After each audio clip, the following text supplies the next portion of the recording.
From a studio high above the clouds of the Okanagan Valley, this is the Cannabis Podcast. Exploring the world of Canadian cannabis culture, one toke at a time. Now, here's your host and bud tender, Gary Johnston. That must mean it's my turn. I get to welcome you back to the Cannabis Podcast, if this is your return visit, or maybe this is your very first visit. In either case, let me welcome you to the Cannabis Podcast. Ahead, we have 30 or 40 minutes of information about cannabis, a plant I am absolutely passionate about, and I suspect you may have some interest in it as well. Now, before we get too much further, let me remind you this podcast is intended for those of legal consumption age in your jurisdiction, and is intended purely for entertainment and perhaps educational purposes. You should always consume your cannabis responsibly. In episode 176, we're going to touch on a few areas of cannabis, nasty evidence of a cannabis break-in at a Kelowna cannabis store where they got to spend a whole bunch of money cleaning up after that. We touch on that. An Edmonton councillor has some great suggestions that the provinces need to get in to make changes to our cannabis industry. We can't be too sure that the provinces are going to do anything because we're not hearing much about cannabis in any of our provincial election campaigns currently. We have a story on that. Autoflowers. There's a major cannabis company looking at autoflower research right now. And I thought it was already in place, but apparently it's not. Manitobans will get to grow their cannabis, hopefully in 2025. And this is some good news from the States with the election underway, and one of the major candidates has come forward and saying that she thinks legalization should occur. So that's cool. And on Cultivar Corner, we welcome Up in Smoke as a sponsor. And we're going to start off with a direct delivery exclusive from Sweetgrass Cannabis. It's their Sherbet-delic. All of that and more on episode 176 of the Cannabis Podcast. Thanks for being here. I truly appreciate the fact that you come back to the Cannabis Podcast each and every time, and I truly appreciate the fact that you're listening.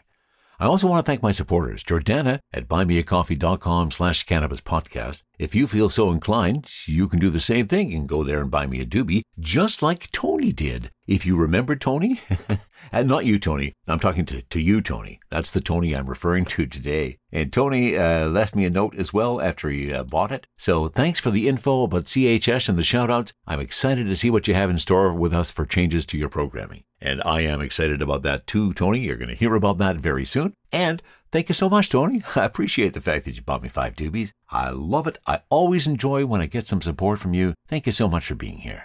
And let's not forget my patrons at Patreon. Thanks to Tony, Rob, Gage, Lloyd, Roger. I thank each and every one of you so much for your support as well. And if you ever have a comment on anything you hear, send a note to info@cannabispodcast.com. Well, let's get to our first story. It's never fun doing stories like these, and it's especially aggravating when you see that the people involved just... their intent was just to destroy stuff, and that drives me nuts. This is a story from castanets.net about a recent Kelowna cannabis store and how much damage was done in their break-in. Thieves took a cab to an overnight break-in at a Kelowna cannabis store in the early morning hours of Sunday, before causing thousands of dollars in damage at the store. One of the three has since been arrested. Co-owner of High Cannabis, Caroline Lasnier, was woken up at 1:55 a.m. by her store's alarm. When she opened up her camera feed on her phone, she watched the burglary of her Glenmore store taking place live. She called police, who arrived within minutes, but the 3 thieves were out before police arrived, Lasnier says, but not before they smashed her front door, all of her glass display cases, and made off with cannabis and other paraphernalia. All my displays got shattered. They just got off with pretty much the display cannabis and bongs, but they shattered everything, Lasnier said. She estimates the thieves made off with a couple $1,000s in product, but she believes the damage to her store will be in excess of $5,000. It looked like a jewelry heist almost. It was crazy, she said. Police have told Lasnier that they've arrested one of the suspects, but she believes the other 2 are still out there. After going through her security footage, she realized the 3 thieves were actually dropped off in front of the store in a Kelowna cab about 50 minutes before the break-in occurred. This is the first time Lasnier's store has been broken into since they opened in November of 2021, and she's now considering beefing up her security. I know it's happened to other cannabis stores in town, and I think the police believe it might be connected, she said. The store will be closed for the time being as Lasnier and her team work to clean up the mess, but she's hoping to reopen next week if she's able to replace the display cases. And there was some video posted on that with the story as well, and I have posted that back in the show page. And just nasty, the amount of damage done to the store just to get a little bit of weed and a couple of bongs. From the cannabis-infused studio in the clouds, this is the Cannabis Podcast. And to the ounce.ca for a story written by Pat Bulmer. And I have kind of some interest in this, since I've been growing autoflowers myself for the last couple of years. I think this kind of has some sense. Aurora is banking on autoflowering research. Edmonton-based Aurora Cannabis says it is pioneering groundbreaking research in autoflowering technology. Now, autoflowering is a genetic characteristic that automatically transitions the plant from the vegetative state to the flowering stage rather than relying on changes in light cycles, the company explains in a September 17th news release. Or as the website thcuniversity.org explains it, an autoflower cannabis seed is a type of cannabis seed that has been bred to flower automatically based on age rather than changes in the light cycle. This innovative work will support future breeding strategies and can be leveraged to revolutionize outdoor cannabis cultivation in high-altitude regions such as Canada, the Aurora release says. Our recent work on autoflowering will be a game-changer for cannabis and hemp production, says Jose Celadon, Director of Breeding and Genetics for Aurora in the release. Most of the commercially grown cannabis is photoperiod sensitive, meaning that plants require shifts in day length to trigger flowering. While this can be controlled readily in indoor production, it is a limitation for outdoor cultivation, the release says.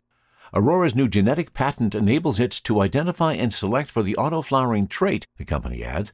And the release concludes, Aurora's commitment to research and innovation has generated tangible results for the company, significantly improving potency and yield, thereby driving down cost per gram and increasing overall efficiency. And as a bit of a sidebar to that, let's dive into a little bit of where the autoflowering comes from. A little bit of science. Surprisingly enough, I know some of this. And that is because they have bred both indica or sativa or some other cannabis plant with ruderalis. Now, ruderalis is a type of cannabis plant that grows low to the ground and autoflowers. So when they bring ruderalis into the other cannabis components, you get, like I did, Tropicana cookies, autoflower. And it is really cool because just at a certain stage of vegetative state, they just start flowering. It's wonderful. I know you can't get as deep and you can't probably grow as much with as much detail, but it's a pretty cool technology, and I think it's going to be interesting to see what Aurora does with autoflowers. And in a story from 420intel.com, presidential candidate Kamala Harris has said marijuana should be legalized. This is the first time Harris has publicly discussed her position on cannabis legalization since becoming Democratic presidential nominee. The basketball-focused podcast All the Smoke, which interviewed Kobe Bryant several weeks before his untimely 2020 death, has since exploded in popularity, featuring celebs and sports icons. On Monday, the podcast took it up a notch with its release of a sit-down interview with Vice President Kamala Harris.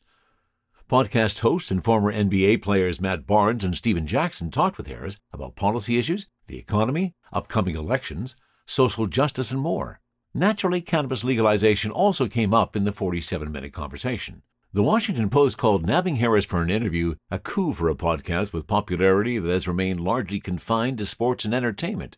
That said, All the Smoke's YouTube channel has more than 1 million subscribers, so the feeling was likely mutual. Harris said the time has come to legalize marijuana, essentially making the first time the vice president has publicly discussed her position on cannabis legalization since becoming the Democratic presidential nominee in late July.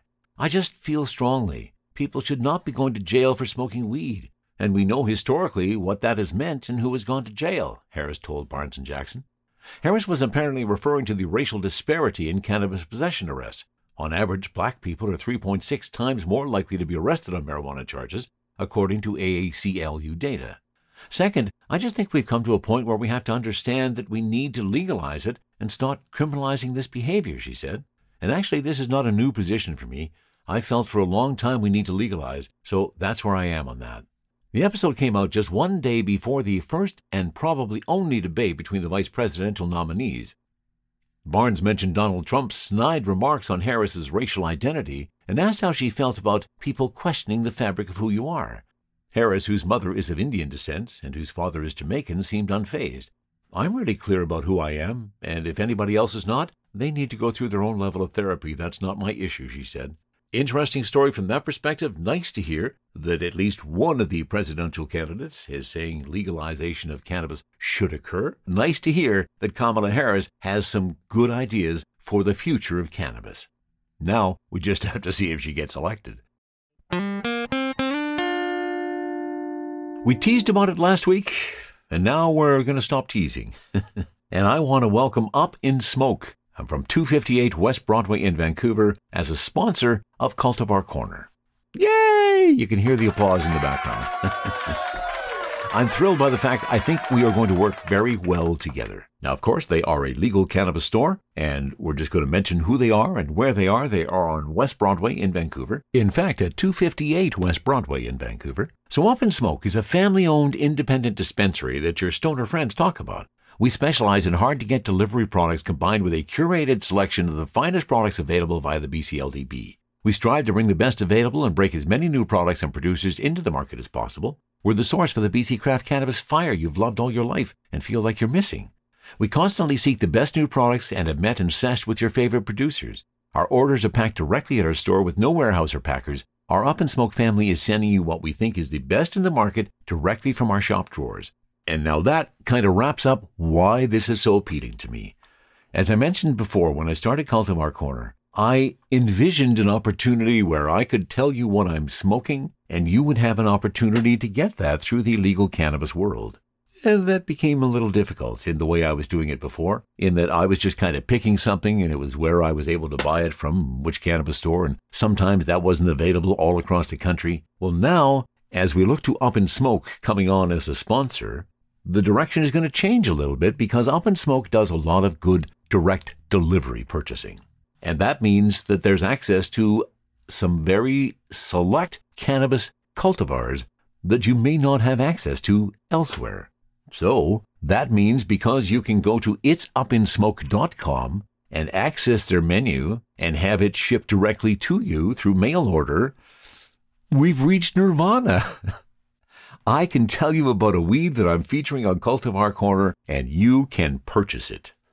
I'm not suggesting you do. I'm not promoting the purchase of cannabis. I'm just making it available to you that this is possible. This is where I wanted to get. This is what I had originally envisioned. And so, once I tell you what the cultivar is for this week, you'll be able to pop on to itsupinsmoke.com, check it out, see if it's available for you, and get it shipped. And that's the beauty of what they're doing. I think it's fabulous. So, it's a new world. Welcome to the new Cultivar Corner. We'll see how long this goes, and we'll see how well it works. So let me welcome Matt and Sarah and Up in Smoke to the Cannabis Podcast family, and I'm welcoming you as sponsors. It's great to have you on board. THC, CBD, terpene profiles, what's in me? Oh, please explain to me. Cultivar Corner. Cultivar Corner, oh yeah. Cultivar Corner, please explain this stuff to me. Welcome to Cultivar Corner, brought to you by Up in Smoke at 258 West Broadway in Vancouver and online at itsupinsmoke.com.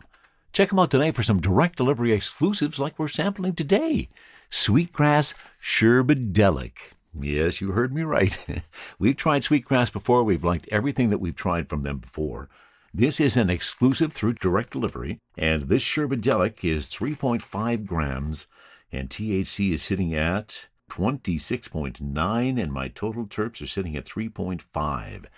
It is a sativa dominant, which is kind of good. That's kind of what we're looking for today. Let's open up the package, and let's get a sniff of what we got from Sherbadelic, and then we'll get into the details for you. Oh, my. Oh, we've just opened up the package, and oh, that is just delicious. What do we got in terms of the smell that I'm picking up in here? Really, really sweet. And when I was feeling the package before I opened it, I thought that feels like some pretty good buds inside of that package. And I was correct. They were some pretty good buds. All right, absolutely delightful aromas coming out of that bag as I open it up. And now let's pop it on my scale and let's make sure that we got what we think we got. And I was right. There was 2 buds in there. And they are at 3.58 grams. Love that one. Definitely overweight. Okay, so there's 3 buds. The first big bud, sitting all by itself, is sitting at a whopping 2.4. And these look really nice. Oh, the aromas that are coming out. So let me give you a description of Sherbadelic. So this is sativa dominant from the folks at Organic Sweetgrass Cannabis. So my THC ranges from 29 to 32. My terpenes are around 3.43. The terpenes I have in this package are limonene, caryophyllene, selena dienes, myrcene, humulene, pinene, and ocimene. Sherbadelic is a high in both THC and terpenes. Gives off a pungent aroma, and boy, that is sure true. The scent is complex with sweet notes of boutique candy and ice cream shop. Okay, that's picking up a little bit of that. Alongside herbal and vanilla undertones, all built on a foundation of gas. Yeah, you can pick up some of those gassy notes, definitely. Provides a stimulating and tasty smoke. Sherbadelic is a gateway to an uplifting, mind-expanding experience. Now that's what I'm looking for. This particular pheno was cracked from a pack of exotic genetic seeds and carefully selected by the Sweetgrass Grow team for its standout characteristics. The buds are dark green and purple with pink accents, and while dense, have a somewhat delicate structure. As a special limited edition release, we're stoked to feature this VFOPA certified organic run of Sherbadelic flower exclusively on our direct delivery platform. And that's where the folks at Up in Smoke have picked it up, so it's available for you. And we're taking out the jeweler's loop and we're taking a peek at this beautiful flower. Oh, there are lots of purple notes on that. Really deep purple in some spots. And everywhere I look, the trichomes are just glistening. So lots of purple notes, and I understand what they're saying now, while dense, but still a delicate kind of flower. And boy, the frostiness. The frostiness on those guys, I just put it down on my table, and I pass a light over top of it, and it's like somebody has a mirror, and it's all shining back at me. Really, really loving that. So nice and fresh. So this was, in fact, packaged a very short time ago. This was packaged on September 16th. So less than 2 weeks ago, to get into my hands. Oh, this is just wonderful, just beautiful flower. Really an interesting bud structure on the Sherbadelic. It's kind of chunky. Just kind of chunky. That's the best way that I could describe it. So sweet, candy, herbal, vanilla, and pungent. So I'm getting a bit of those candy notes and some of those herbal notes. Not too sure on the pungency. So we got my Air Max warming up. It's time for me to grind some weed and get it ready for a taste test. And really nice that we are having access to some of the product available through direct delivery. Because if you're not getting it through direct delivery, then it's not available on the BCLDB. Now, I will tell you that the pre-rolls from Sherbadelic are going to be available at most stores through the BCLDB Central Delivery. But if you're looking for Sherbadelic, you may need to check it out at itsupandsmoke.com. And they have access to the direct delivery, and so do you. So Sherbadelic, really looking forward to this, high in THC and terpenes. And there was one line that I was really looking forward to, providing a stimulating and tasty smoke. Sherbadelic is a gateway to an uplifting, mind-expanding experience. That's what I'm after today. Let's do a little mind expansion, shall we? See what we can create for ourselves. Let's use our endocannabinoid system to expand on some creativity and just do some wild things. I've got the Air Max ready. Why don't we take a taste of the Air Max? This is Sherbadelic, sativa dominant from the folks at Sweetgrass.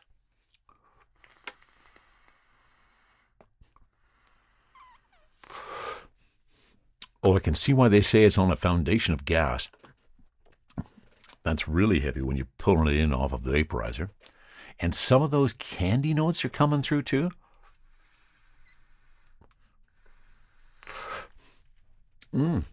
That's a really nice taste. So the flavor is sweet, creamy, and gas. That would be a very adequate description of what I'm pulling off of my vaporizer right now.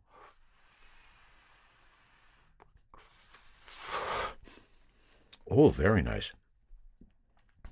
Love the taste of that. So again, there's a bit of some gassiness, a bit of diesel, I guess, on the outtake, on the exhale, I suppose, to be more accurate. And the sweet notes are definitely coming in on the inhale.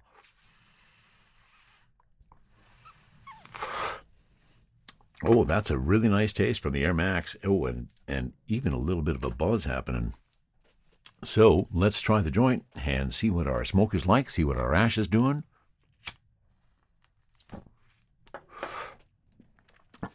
Oh, yeah. Okay. Yeah. So I've had 3 or 4 hits off of the Air Max. Moved to the joint now. And I can feel some happy eyes coming on. Oh, yes. A gateway to an uplifting, mind-expanding experience. So let's do a little mind expansion, shall we? Really, really loving the smoke that's coming out of this. The taste, let's take a peek at my ash.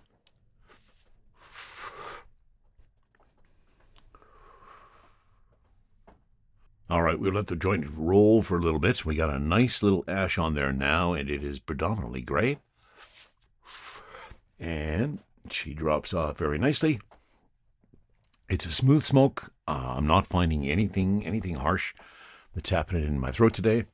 And my endocannabinoid system is coming alive. I can feel the happy eyes starting to burst forth. And with that euphoria that always comes from a really nice sativa. And here it comes. I can feel that euphoria coming on. They grow some really nice weed over in the Kootenays. And sweetgrass just a little outside of Nelson. And I've been doing some fine work. We had, in fact, Nasco and Jimmy from Sweetgrass on episode 97 of the Cannabis Podcast. You can drop back in that and have a listen to the conversation that I had with them. That was just after I think they had tried their first weed. I think I've done about 4 or 5 sweetgrass now. And every one I have tried, I have been incredibly impressed with. Not only the look of the flower, how it has been dealt with, and as they say on the bag, so this is living soil, hand-trimmed, and slow-cured. And so let's talk a little bit about their method so we know exactly what we're talking about. And the Kootenay region has long been a favored locale for aficionados of fine BC bud. In a scene going back decades, the culture out here has gathered a vast reservoir of knowledge covering almost every imaginable technique for producing our area's #1 crop. We've developed the sweetgrass method of cultivation, hand in hand with many people over the years, and we owe our gratitude to them. In that time, we've continued to do our own research and have come up with a system of growing that we feel sets a new benchmark for what exceptional craft cannabis can be. Our cannabis is organically grown and is certified by the Fraser Valley Organic Producers Association. That's the FOPA that you see on all the packaging. This certifying body is compliant with the Canadian organic standards in accordance with the BC Certified Organic Program. We follow a stringent list of requirements to ensure that everything we use, from soil components and composts to amendments and supplements, is 100% in line with their guidelines. We've worked hard to meet and even exceed these requirements because we believe that growing organically is healthier for the consumer, our employees, and the planet as a whole. We invested in the system because it reflects our inherent values as humans and as an organization. So we've already touched on the fact that they grow in living soil. It's hand-tended. And I have to say, with what I'm experiencing right now with this indoor-grown cannabis, this is really nice. I've got a really nice buzz happening right now. Definitely a nice sativa. Love it on the euphoria end. My happy eyes are there. That tip on the euphoria where you just kind of there and you want to get out and do some stuff. This is where I tend to start rambling because that seems to be my first indication that I've gotten a buzz from sativas. I tend to talk a little faster, and I've had it pointed out to me a couple of times, and I guess people have been paying attention, and that's one of the things that happens. You just get a little bit more excited. You get a little bit more enthused about what you're going to do today, and I'm kind of reaching that point. So, loved it in the Air Max. Delicious taste. Lovely flavors on that. Sweet and creamy was definitely one of the pieces that I got. There are definitely some hints of gas, especially on the exhale on that. Really nice looking buds. I had 4 really nice structured buds. Just beautiful. Sticky to the fingers as well, which is also another test of mine that I just like to see. Oh, look at that one. Hang on for a long time. It's some really nice weed. This is exclusively available through the direct delivery program, and lucky for you, if you're of legal age and live in Canada, you can go to itsupandsmoke.com and check it out for yourself. I am pretty pleased. Sweetgrass, sherbadelic, sativa dominant. I'm liking the feel this is generating. Sharing stories about good weed while trying good weed. This is the Cannabis Podcast. Now, I have to admit I was surprised when I saw this story. I thought this was already done. I thought I'd actually covered it off in a story some time ago where it had actually happened, but apparently it is not. This story from Strachan.com, written by David Brown. Manitobans may finally be able to grow cannabis at home beginning in 2025, according to a new announcement from the provincial government. In an email to the Winnipeg Free Press on September 25, Manitoba Justice Minister Matt Wiebe said the provincial government is in the process of drafting the regulations for a bill passed in June. The Liquor, Gaming and Cannabis Authority is drafting regulations to ensure the framework for growing cannabis at home prioritizes public safety with a focus on protecting youth and ensuring cannabis plants are not accessible to young people, the minister's email said. The provincial government is expected to post the proposed regulations by the end of 2024 to allow time for public feedback.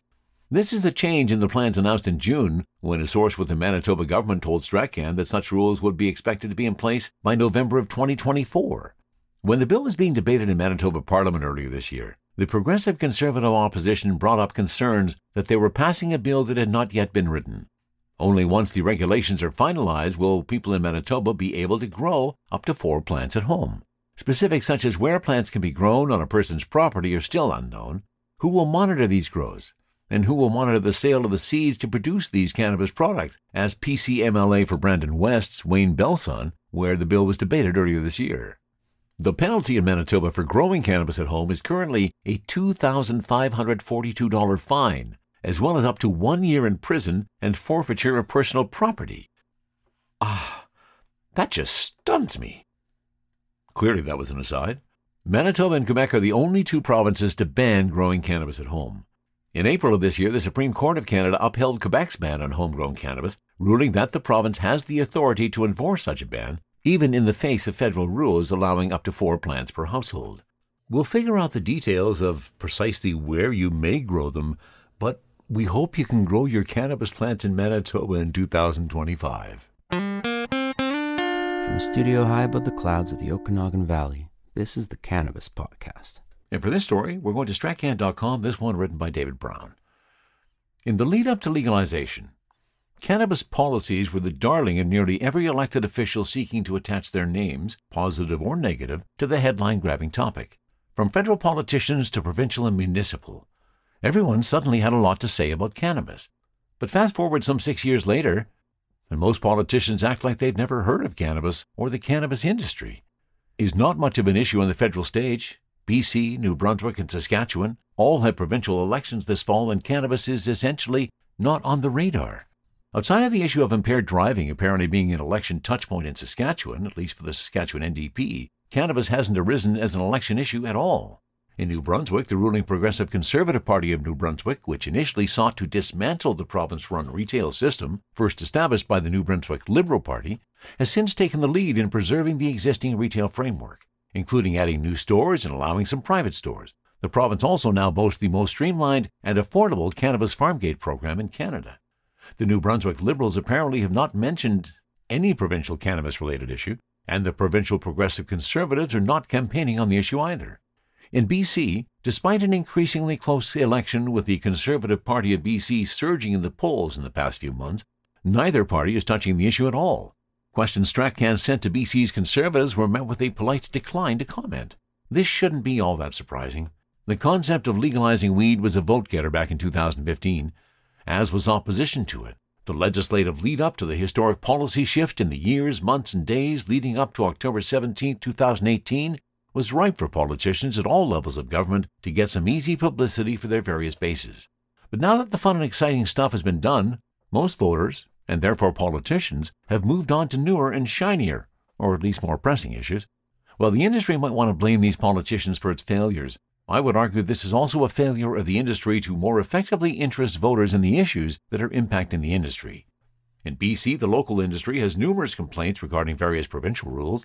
Many small producers are frustrated by the overbuilt cannabis farm gate and direct delivery programs, both of which look great on paper, but have had very low buy-in because of high costs and regulatory burdens. However, the current government, the BC NDP, has little pressure on the issue from their opposition, the BC Conservatives, because the latter know these nuanced issues aren't going to resonate with voters. In an election that will come down to a few key provincial ridings, the risk of alienating specific voters over something like the high fee charged in the cannabis direct delivery program is a non-starter. Saskatchewan and New Brunswick are no different.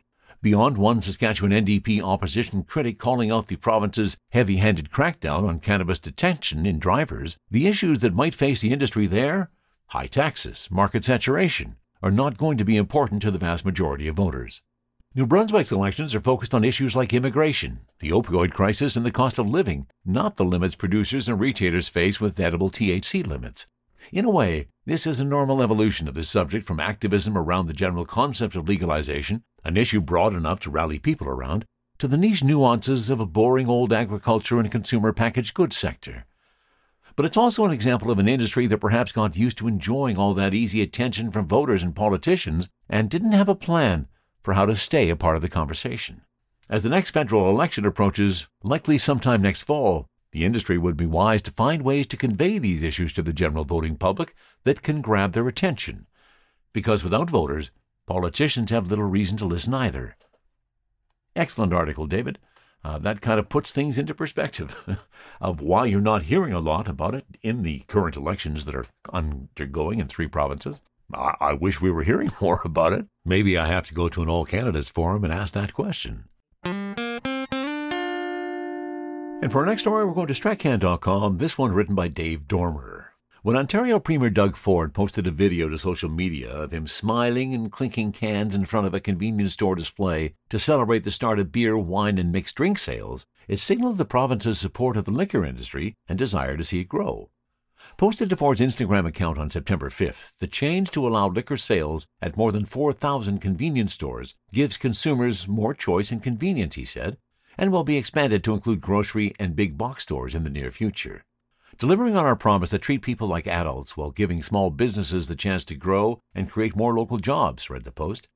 The cannabis industry doesn't have a provincial politician or policy maker championing it like this anywhere in Canada, which is part of the reason why, nearly 6 years after legalization, small and mid-sized producers are still finding it difficult to stay solvent. The illicit market remains entrenched, and tourism has yet to take off. It's at the provincial level where change is needed to unlock the plant's potential, says an Edmonton City councillor. In October 2022, Councillor Michael Jans put forward a plan to make Edmonton the cannabis industry capital of the world, but doing so would require policy changes by the province to allow places like cannabis cafes and lounges to operate. 2 years later, those changes still haven't been made, and they're not being considered. The logjam is the provincial government, said Jans. We need the provincial ministers who are giving the rhetoric about cutting red tape, and Alberta is open for business in all of this. We need them to look at it. It's been 6 years virtually without incident. Legalization has gone very well. Far, far better than even the toughest critics would have imagined. And now we need them to get out of the way and start letting the entrepreneurs and creative spirit do their thing. Alberta Gaming, Liquor and Cannabis, AGLC, is in charge of sales, and Minister of Service, Alberta and Red Tape Production, Dale Nully, was tasked with overseeing the sector's growth in 2023. Municipalities can create their own rules around consumption. Cafes and lounges are currently not being considered, said Press Secretary Brandon Abalouf in an emailed statement. In the last year, we simplified employment requirements for new employees so cannabis retailers can hire staff more quickly, while still ensuring necessary training safeguards, it read. We reduced listing fees for licensed producers by 83% and shipping fees for retailers by 11%. And we also now allow licensed cannabis retailers to operate temporary sales locations at adults-only events like trade shows and festivals. Nolly was not available for an interview as he was away on vacation, but he spoke at the Grow Up Conference on September 29th in Edmonton. Albertaiths also pointed to changes like allowing retailers to open at 9 a.m., removing signage restrictions, and simplifying the steps for age verification for online purchases. We look forward to continuing to work with industry to identify opportunities to ease regulatory burden and strengthen our cannabis industry, he said. BC now allows cannabis consumption spaces on patios where tobacco and vaping are permitted. The slow pace of change around policy has prevented the industry from growing in Alberta, says Fernando de Capua, a consultant and founder of the 10-1 Group. These statistics coming out right now that show the industry kind of flatlining, which shouldn't be the case, he said. We should be growing month after month. Even with hundreds of thousands of newcomers to Alberta and across Canada, the industry is still flat. It should be growing. Rules should be streamlined across the country, says De Capua. You're allowed to have a rosin press in Ontario in the stores, but no retailer in Alberta has ever had a rosin press inside their store, he says. I feel like Alberta really got out of the gate with the legal industry, having the most stores right away. We had 100 stores before most provinces.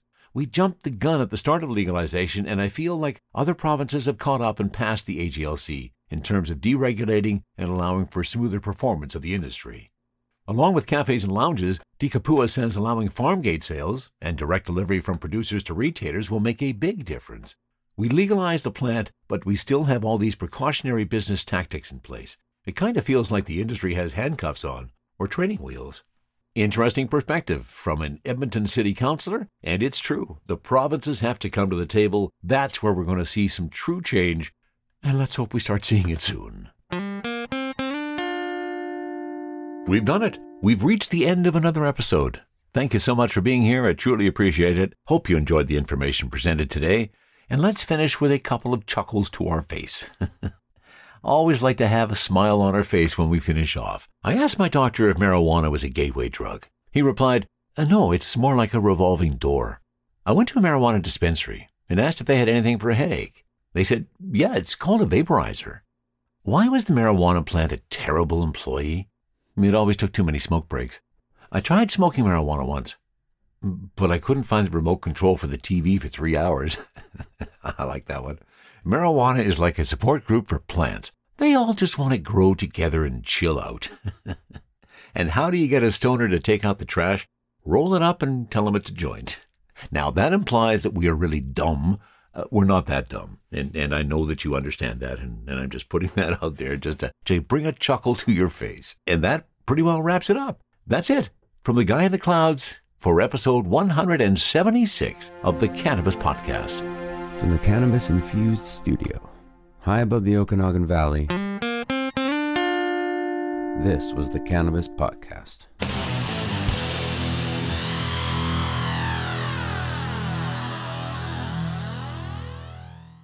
Thanks for listening to today's show. To check out more great cannabis podcasts, go to podconnects.com. Here's a preview of one of our other shows. Hi, my name's Kate, and I'm your host of the Pop Moms Podcast. I started the Pop Moms Podcast, well, because I wanted to end the stigma against using cannabis, specifically with moms, but also anyone who chooses to consume. I strive for a balance of humor and education, along with some pretty rad guests, to help combat social biases that come with consuming cannabis. Kids are hard. Join me for regular podcast episodes packed with parenting hacks, real-life stories, and of course, my favorite cannabis products. The days are long, but the years are short. So roll another J and take a deep breath. Keep blazing and stay amazing.